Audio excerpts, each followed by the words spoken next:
Movie शुरू होती है स्लेंडरमैन के इंटरनेट मिथ के इंट्रोडक्शन से। एक लंबे, बिना चेहरे वाले सुपरनैचुरल ह्यूमनॉइड जिसके टेंटिकल लाइक अपेंडेजेस और क्रीपी प्रेजेंस जो बच्चों और यंग लोगों को टारगेट करता है। हमारी 4 मेन यंग कैरेक्टर्स हैं, हैली, रेन, क्लोई और केटी। चारों एक छोटी सबर्बन टाउन में रहती हैं।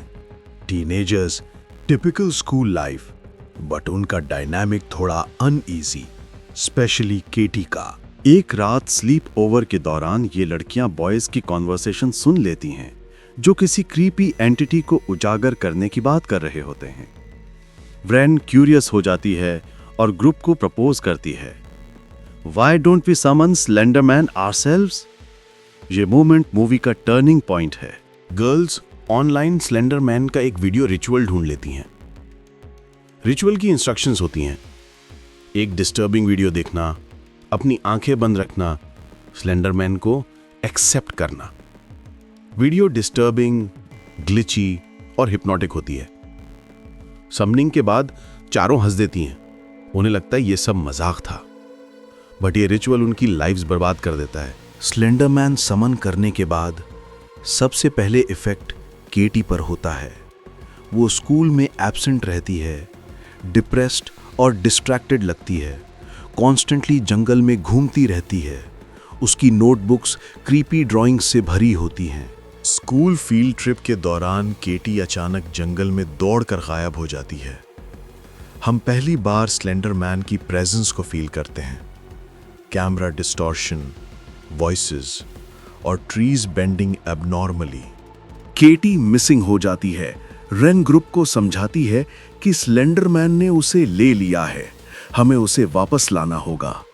इस सीन से टेंशन और पैरानोया बिल्ड होती है।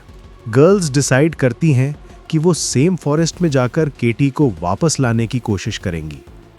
उनके पास जो क्लूज होते हैं, केटी की नोटबुक, स्लेंडरमैन के डिस्टर्बिंग स्केचेस, जंगल का मैप। गर्ल्स एक ऑफरिंग रिचुअल करती हैं, चश्मा, टॉय, पर्सनल आइटम्स, ये सब केटी को स्लेंडरमैन से छुड़ाने के लिए।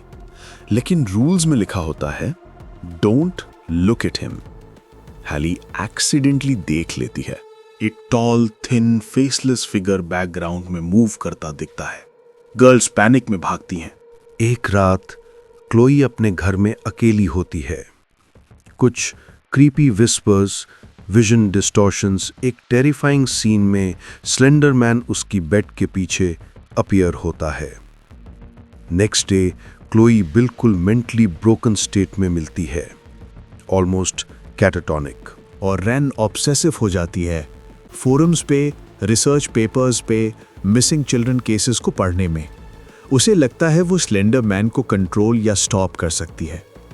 रेन के ऑब्सेसिव बिहेवियर की वजह से टेंशन और फियर एस्केलेट होता जाता है। स्लेंडरमैन अब हैली के परिवार को टारगेट करता है।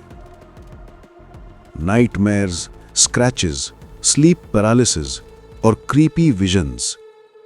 हैली रियलाइज करती है कि स्लेंडरमैन 3 गर्ल्स तक लिमिटेड नहीं है, वो उनकी फैमिलीज को भी नुकसान दे सकता है। रेन फॉरेस्ट में जाकर स्लेंडरमैन को फेस करने की कोशिश करती है, बट स्लेंडरमैन उसे हेलुसिनेशन में फंसा देता है और फिर फाइनली रेन डिसअपीयर हो जाती है। और फिर एक और सीन में दिखाते हैं कि हैली समझ जाती है कि स्लेंडरमैन तब तक नहीं रुकता जब तक वो क्लेम ना कर ले।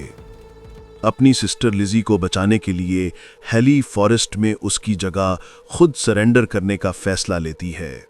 स्लेंडरमैन फुल फॉर्म में अपीयर होता है, एक टॉल, थिन फिगर जिसके टेंटिकल्स उसे लपेट लेते हैं। हैली डिसअपीयर हो जाती है दरख्तों की शाखों में, जैसे इस जंगल ने उसे निगल लिया हो। स्लेंडरमैन हैली को क्लेम कर लेता है। और फिर अगले सीन में लिजी फाइनल मोनोलॉग में बताती है, स्लेंडरमैन हर जगह हो सकता है, जितना हम बात करते हैं उतना वो स्ट्रांग होता है। इस फिल्म की एंडिंग एम्बिगुअस और अनसेटलिंग है। यही इस मूवी का एंडिंग पार्ट है। ये movie psychological plus supernatural horror का ब्लेंड है। और अगर वीडियो अच्छी लगी हो तो लाइक और सब्सक्राइब जरूर कीजिएगा।